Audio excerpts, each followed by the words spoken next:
Shalom, renungan malam seiman yang ditulis oleh Dr. Kathleen Liwijaya Kuntaraf dan Pendeta Dr. Jonathan Kuntaraf. Judulnya adalah Kristus Kebenaran Kita.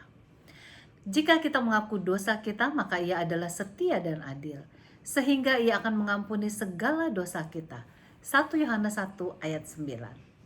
Setelah beberapa tahun pekabaran kebenaran oleh iman disampaikan di Minneapolis pada tahun 1888, masih banyak orang yang tidak mengerti akan hal tersebut, sehingga Ellen G. White senantiasa membicarakannya pada setiap kesempatan yang ada.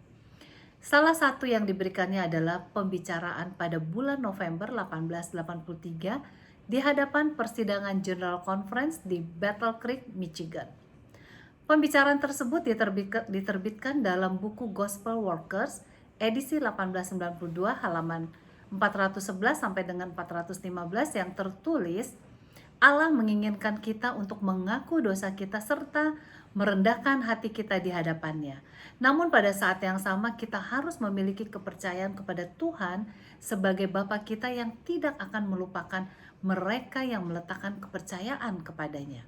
Banyak dari antara kita yang berjalan dengan pandangan yang dapat kita lihat saja dan bukan berjalan dengan iman. Kita percaya dengan hal-hal yang kita lihat, namun tidak menghargai janji mulia yang diberikannya kepada kita melalui firman-Nya.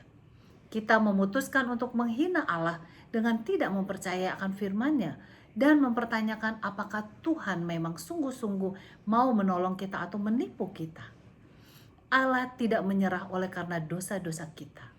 Kita dapat melakukan kesalahan dan mendukakan rohnya. Tetapi pada saat kita bertobat dan datang kepadanya dengan hati yang penuh penyesalan, maka Ia sama sekali tidak akan menolak kita. Banyak sekali rintangan yang harus disingkirkan.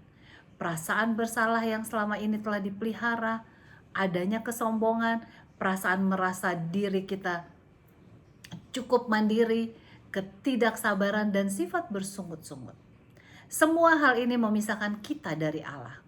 Dosa ini harus diakui dan biarkan kasih karunia bekerja lebih dalam di dalam hati kita masing-masing. Mereka yang merasa lemah dan putus asa dapat menjadi anak-anak Allah yang kuat serta melakukan pekerjaan mulia bagi Tuhan kita.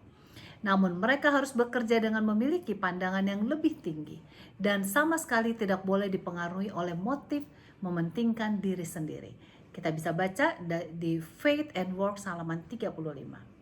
Kita bersyukur sebab Allah kita tidak pernah merasa letih dalam menjangkau kita masing-masing. Segala macam cara digunakannya agar kita dapat terus bertumbuh dalam kebenaran Kristus dan pelayanan baginya. Kiranya ketergantungan kita kepada Tuhan akan terus bertambah dari hari ke hari, sehingga semua kegiatan yang kita lakukan hanyalah karena dimotivasi oleh kasih karunia-Nya untuk memberikan kemuliaan bagi namanya saja, dan bukan untuk kemuliaan diri kita sendiri. Tuhan Yesus memberkati.